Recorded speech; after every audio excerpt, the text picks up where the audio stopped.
BJP Ramesh विधुड़ी की बात कर ले तो रमेश विधुड़ी के वक्तव्य के बाद बीजेपी की तरफ से कोई हल्ला हवाला नहीं, बल्कि उन्हें और अच्छा पद दे दिया जा रहा है। जी, तो यही चीज कह रहा हूँ अभी। अच्छा, इस पे भी एक तो बाइट था जिसपे कि उसने फिर से कोई गाली दे के ही बात की बीजेपी के एक नेता ने जी। अभी इसी मुद्दे पे। अब उसका मुझे नाम नहीं याद रहा, मैं सुन रहा था उस समय, तो उस व्यक्ति ने जो बात की तो गाली दे के ही बात कर रहा था। तो आप एक नेता होके अगर आप गाली दे के बात कर रहे हैं, मनोज झा के ही बात को लेके मैं कह रहा हूँ, तो बेसिक चीज है कि आप बोल रहे हैं, आप अगर माइक पे अगर गाली दे के बात कर रहे हैं तो आप सही हैं। तो ये चीजें हैं कि अब इन चीजों का महत्व खत्म होता जा रहा है।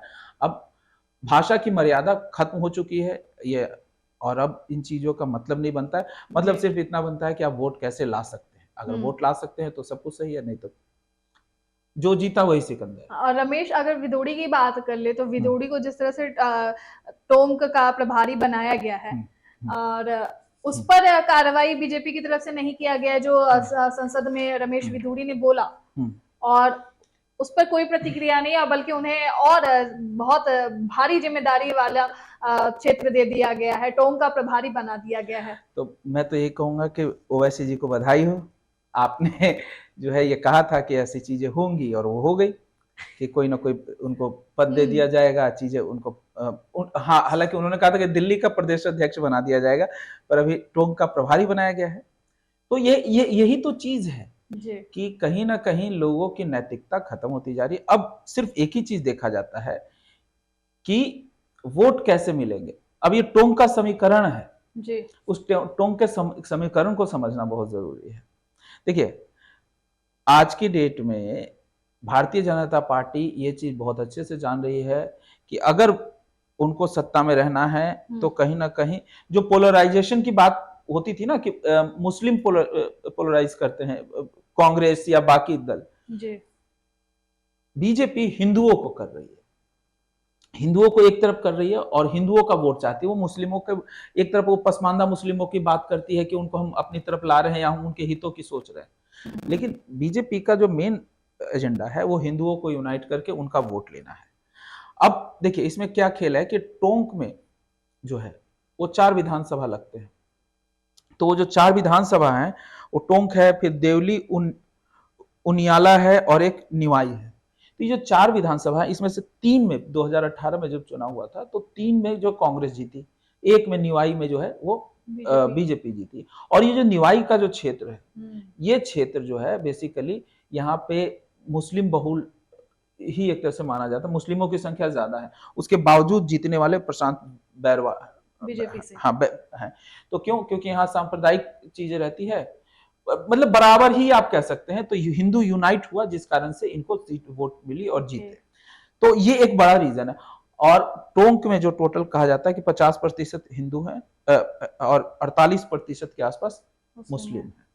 तो समीकरण ऐसा है कि जिसमें 3 से, और ये एरिया में कांग्रेस की ही लगातार बढ़त होती रही है, और टोंक से खुद जो है सचिन पायलट जीतते हैं और वो गुजर है, ठीक है।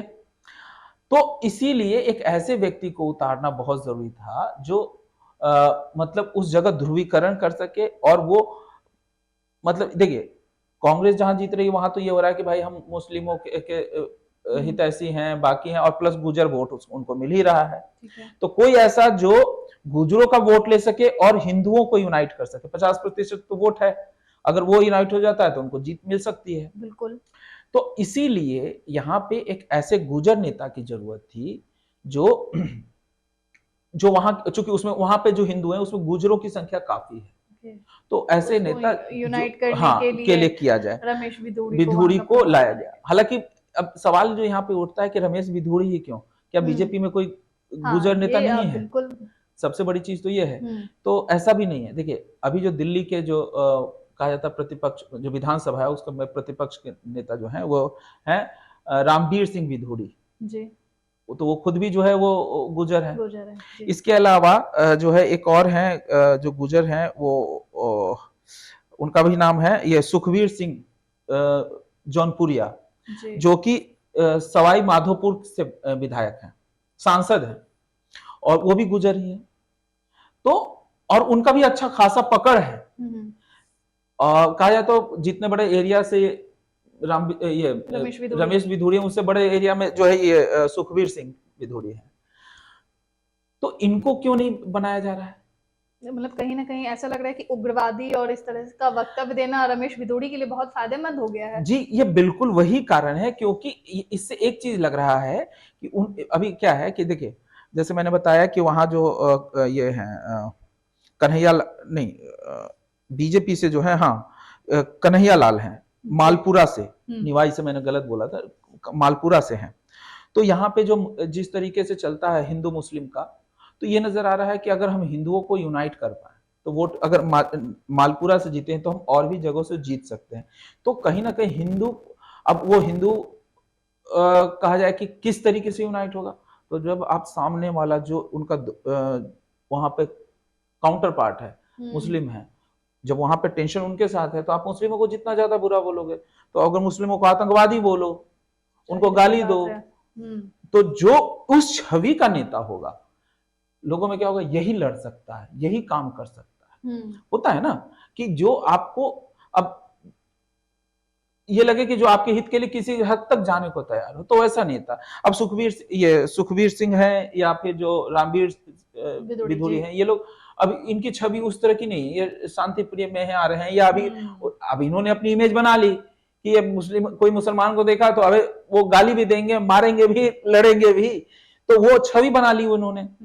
तो वैसी छवि की ही जरूरत थी। कहीं ना कहीं ये जो छवि बनाई है और वो जो बोला सदन में, वो फायदेमंद हो गया 100% रमेश भिदोड़ी के लिए। जी बिल्कुल। और ये कहा भी जा रहा था कि ये सब चीजें इसलिए नहीं बोली गई कि वो गुस्से में, आवेश में आके उन्होंने ऐसा बोल दिया। ये आप देखिए, रमेश भिदोड़ी जी को माना जाता है कि वो इस तरह की बातें वो कई बार बोलते रहे। एक बार तो उन्होंने अरविंद केजरीवाल को भी बोल दिया था कि वो तो क्या बोलते हैं, दुर्योधन है, और दुर्योधन नाटे दुर्योधन, ठीक ने दुर्योधन भी उनको कह दिया था। तो वो बोलने में चूकते नहीं है, उनकी आदत है इस तरह की बातें। जैसे स्कूल में भी उन्होंने बोले आपने बच्चा पैदा किया क्यों, तो इस तरह की चीजें उनके साथ चलती रही है। तो वैसे में एक इमेज, अब जो उनकी इमेज बन गई कट्टर हिंदू की, तो जो कट्टर हिंदू वाली जो इमेज बन गई है गुजर, तो ये दोनों चीज के लिए टोंक बिल्कुल फिट बैठता है जी, बिल्कुल। और इसी कारण से कहीं ना कहीं इसको उतारा गया है। हालांकि इसका कितना फायदा होगा या नहीं होगा वो तो देखना है, लेकिन इसका आप देखेंगे तो राजनीतिक हलकों में कहा जाए तो विपक्ष की ओर से घोर विरोध हुआ है, और चाहे कांग्रेस हो चाहे कोई भी पार्टियां इसको किसी भी तरीके से अच्छा नहीं मान रही। और मुझे लगता है ये ट्रेंड कहीं ना कहीं गलत सेट हो रहा है। बिल्कुल ट्रेंड गलत तो सेट हो रहा है, बट इस पर कोई कार्यवाही नहीं है, बल्कि उनको टोंक का प्रभारी नियुक्त कर दिया गया है। जिस दिन प्रभारी नियुक्त किया गया उस दिन खबरें ये आ रही थी कि जेपी नड्डा ने उनको जो है अपने कार्यालय में बुलाया था, तो कहा जा रहा था कि वो कारण बताओ नोटिस के लिए बुलाया गया होगा।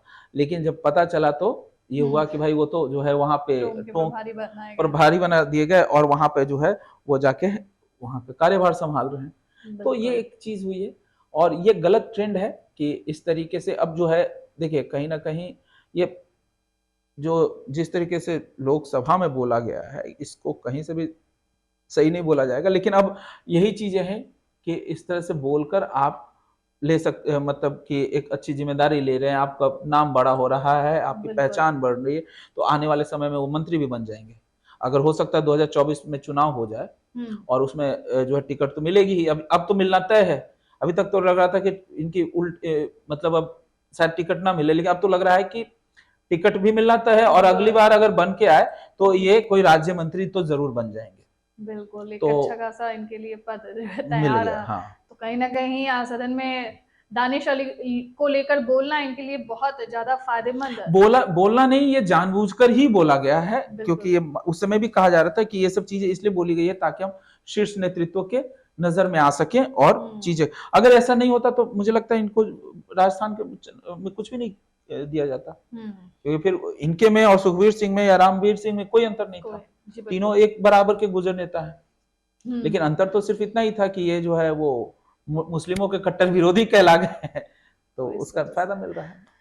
खैर, अब राजस्थान का क्या समीकरण या टोंक से प्रभारी बने हैं, तो टोंक में कितनी सीटें आती हैं, जो कि 4 विधानसभा है, तो ये देखने वाली बात होगी। कितना रमेश विदुड़ी टोंक के लिए फायदेमंद होते हैं, ये भी देखने वाली बात होगी।